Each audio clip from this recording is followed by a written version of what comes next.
기세가 꺾인 듯했던 11회가 끝난 후 앞으로의 전개가 어떻게 될지 의문이었지만 12회는 매우 자극적인 소재로 시작됩니다.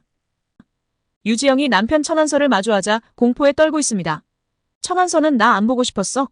라며 강제로 유지영의 옷을 뜯어버렸습니다. 유지영은 그동안 남편으로부터 끔찍한 폭력과 고문을 당해왔으며 그로 인해 그녀는 심각한 정신적, 신체적 고통을 겪고 있었습니다. 이러한 폭력을 더 이상 견딜 수 없었던 유지영은 결국 남편에게 이혼 소장을 발송하였습니다. 벌써 4번째 소송이었습니다. 그러나 천한서는 이혼을 거부하며 한유리 변호사를 선임하여 맞대응하기 시작했습니다. VIP 사건이라 기각만 받아오라는 오대규의 지시에 따라 천한서와 대화를 나누던 한유리는 차은경의 해고를 막기 위해 기각만 받아오자는 생각으로 이야기를 마쳤습니다. 그러나 아내가 쓴 물고문 주장과 머리를 잡고 끌고 다녀 탈모가 왔다는 글을 읽고 의문을 품게 되었습니다. 화장실에서 마주친 유지영이 물소리에 발작을 일으키며 주저앉자 당황한 한유리는 유지영에게 다가가는데 웅크린 뒤통수에 원형 탈모가 온 모습을 보고 많은 생각에 잠기게 되었습니다. 결국 한유리는 천한서에게 폭행 사실 여부를 물어보았고 천한서는 다루기 쉬운 신입 변호사라서 써봤는데 앞으로 눈에 띄지 말라며 자신의 본색을 드러냈습니다. 유지영은 이전에도 여러 차례 이혼을 요구했으나 폭력에 대한 증거가 부족해 매번 불리한 입장에 놓였고 결국 소송을 취하할 수밖에 없는 상황이었습니다. 극한의 공포에 처한 유지영은 이번에도 증거가 없냐는 물음에 예전 핸드폰 하나를 찾아서 포렌식을 통해 녹취록을 복구했다며 증거로 제출합니다. 그리고는 이혼하지 않으면 결국 제가 죽어야 끝날 거예요 라고 간절하게 호소했습니다. 그날 밤 남편을 피해 도망친 유지영은 엄마에게조차 외면당하며 무자비한 폭력 앞에서 무너질 수밖에 없었습니다. 한편 병원을 방문한 한유리는 차은경에게 변호사님 잘못이 아닙니다라고 위로의 말을 전하며 놀란 차은경을 달래었습니다. 차은경은 한유리가 사건을 해결해줬다는 말에 미소를 지었고 한유리는 제이에게 엄마가 꼭 필요하듯 저에게는 변호사님이 꼭 필요하다라며 항상 제 곁에 있어주세요라고 진심을 고백하며 차은경을 위로했습니다. 그러나 가정폭력 가해자인 VIP 천한서 사건으로 인해 차은경과 한유리 사이에는 큰 위기가 찾아왔습니다. 한유리가 차은경의 해고를 막기 위해 대표 오대규의 지시에 따라 단독으로 천한서 사건을 맡았지만 오해가 생기기 시작했습니다. 그러나 한유리와 천한서 사이의 일을 듣고 전말을 알게 된 차은경은 한유리에게 사과했고 함께 공동 변론을 진행하기로 했습니다. 두 사람은 공포에 질린 아내 유지영과 아나무인으로 행동하는 천한서의 모습을 보며 깊은 고민에 빠졌습니다. 또한 차은경은 뒤늦게 정우진이 대표 오대규의 아들이라는 사실을 알게 되었고 어떻게 14년을 속이냐며 언성을 높인 대화가 이어졌습니다. 그런 차은경이 신경 쓰인 정우진은 오해를 풀고 해명하고자 다시 차은경을 찾아갔지만 거기서 차은경은 천한서 폭행 사실 알고 있었냐며 알고도 모르는 척했냐며 정우진에게 원망 섞인 목소리로 말했습니다. 그리고 이 일로 내가 대정을 떠나야 한다면 그렇게 하겠다며 나랑 한유리는 이 사건에서 빠질게. 그리고 부탁 하나만 하자 천한서 잘 감시해라고 말했습니다. 무슨 말이냐고 묻는 정우진에게 차은경은 천한서가 유지영에게 저지른 물고문을 인정하는 동시에 살해 협박을 하는 내용이 담긴 녹취록을 들려주었습니다. 마지막으로 천한서는 차은경에게 지금 집으로 와보셔야겠다면서 자신의 집으로 불러들였고 그곳에서 쓰러진 유지영의 모습을 확인한 차은경은 큰 충격에 휘말리게 되었습니다. 이날 차은경은 충격과 두려움에 빠졌습니다. 집에 들어갔지만 보이는 사람은 천한서뿐.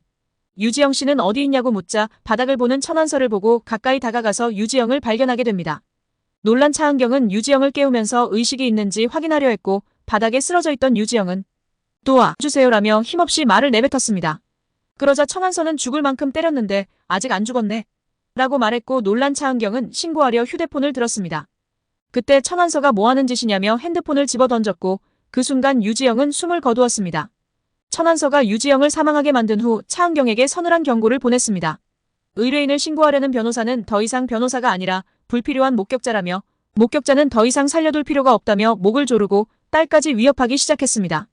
한편 10분이 지나도 연락이 없으면 경찰에 신고하라는 지시를 받은 한유리는 밖에서 기다리다가 10분이 지나도 아무 인기척이 없자 경찰에 신고를 했습니다. 차은경은 필사적으로 도망쳐 위기를 모면했으며 천한서는 살인 혐의로 그 자리에서 연행되었습니다. 사건이 형사사건으로 분류되었고 제보자 한유리도 경찰 조사를 받았습니다.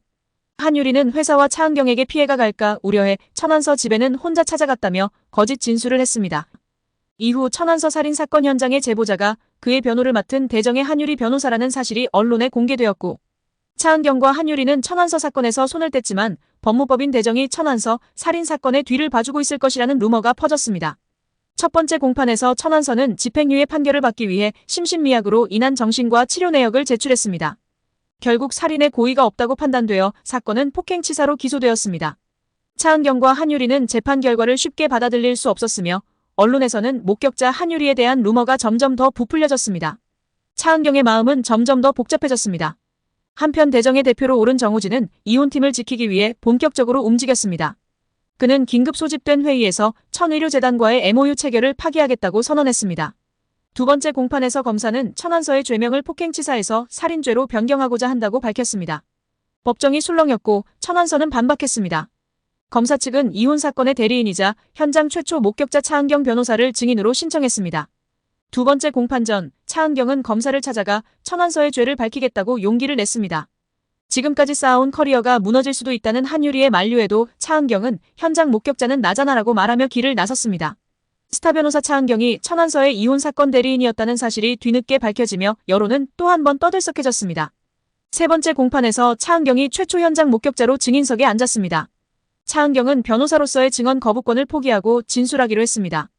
그녀는 자신이 보고 들었던 모든 일을 증언하였고 유지영을 살해한 천안서의 자백이 담긴 녹취록을 공개하며 사건을 일단락지었습니다. 천안서의 공소장 변경을 이룬 차은경의 용감한 행보가 언론에 공개되면서 비난 여론은 우호적으로 바뀌었습니다. 그렇게 천안서는 징역 15년을 선고받았습니다. 천안서 아버지는 정우진을 보고 이렇게 내 뒤통수를 치냐며 피해가 얼만 줄인지 아냐며 화를 냈고 정우진은 각자 피해는 각자가 해결하면 될 것 같다고 말하며 그동안 감사했다며 단호하게 마무리 지었습니다. 이날 차은경과 한유리는 서로에게 가장 좋은 구파트너가 되었습니다. 한유리는 차은경을 지키기 위해 1인 시위와 뉴스 출연까지 감행하며 끝까지 지원했습니다. 변호사님에게 든든한 파트너가 되고 싶어서요라는 한유리의 말에 차은경은 넌 좋은 파트너야 라고 답하며 훈훈한 대화를 나눴습니다. 한편 차은경의 예기치 않은 폭탄 선언은 모두를 놀라게 했습니다. 나 떠나려고. 나는 이 회사에서 독립할 테니까 한변은 나한테서 독립해라는. 차은경의 말은 그녀의 새로운 행보를 기대하게 하며 향후 전개에 대한 궁금증을 더욱 높였습니다.